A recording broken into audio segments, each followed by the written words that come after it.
السلام عليكم ورحمة الله تعالى وبركاته. أهلا بكم في مطبخ نسيلياكي. أحضر غذائي بنفسي. اخترت لكم هذه المرة لوبيا بيضاء، بما أننا رانا في وقت البرد والحبوب ضرورية للجسم وخصوصا اللوبيا.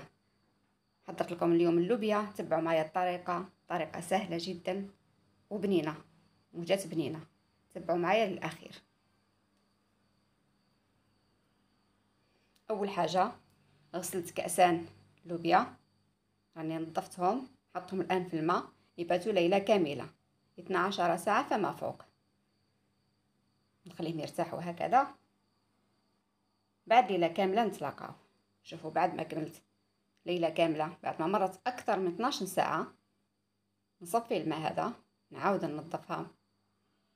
ما حطيت لها والو، الماء فقط. بعد ما صفيتها شوفوا المقادير اللي وجدت. عندي الجزر، ضروري الجزر مع اللوبيا، درت 4 حبات متوسطين. ثوم ايضا ديروا بزاف هكذا، وبصله صغيره، حبه طماطم اللي يحبوها حمراء بزاف يقدروا يزيدوا حبه اخرى، وزيت المائده والتوابل. الكمون لازم يكون بكثره والباقي حسب الرغبه. فقط الزنجبيل والكركم ضروري للجسم، خصوصا السيلياكيين لازم يستعملوهم في الاكل تاعهم، لانه مفيد بزاف للجسم. وزيت المائده.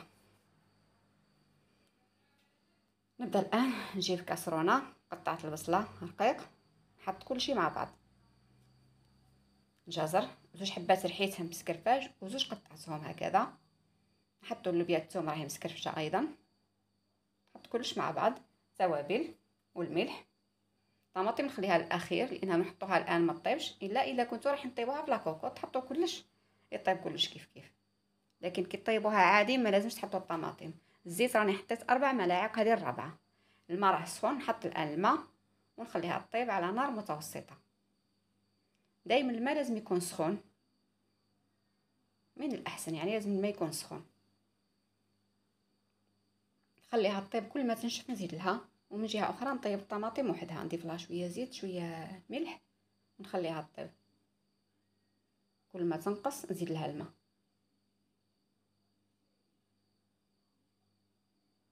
الطماطم راهي واجده، نخليها تطيب وكل مره تزيدوا لها الماء. راهي نشفت شويه، نزيد لها الماء. حط الان الطماطم، راهي طابت اللوبيا ولهذا حطيت الطماطم حتى تشوفوها طابت. في ذاك الوقت حطوا الطماطم. حط لها الماء كفايه مليح ونخليها تطيب على نار متوسطه.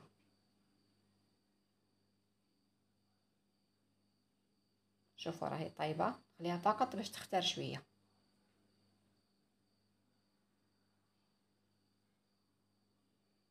بعد هذه مع ما حطيت الطماطم خليتها تطيب 15 دقيقه. شوفوا الاخر تاع المرق تاعها كيفاش بدا يختار. الحبه راهي طابت، اذا نطفي عليها الان. شوفوا بعد ما فرغتها في طبق التقديم، نحط لها الان زيت الزيتون. من الاحسن دائما الحبوب نضيف لهم ملعقه زيت الزيتون، ملعقه او ملعقتان، يسهل عمليه الهضم. اتمنى تعجبكم الوصفه وشهيه طيبه، والى لقاء اخر ان شاء الله.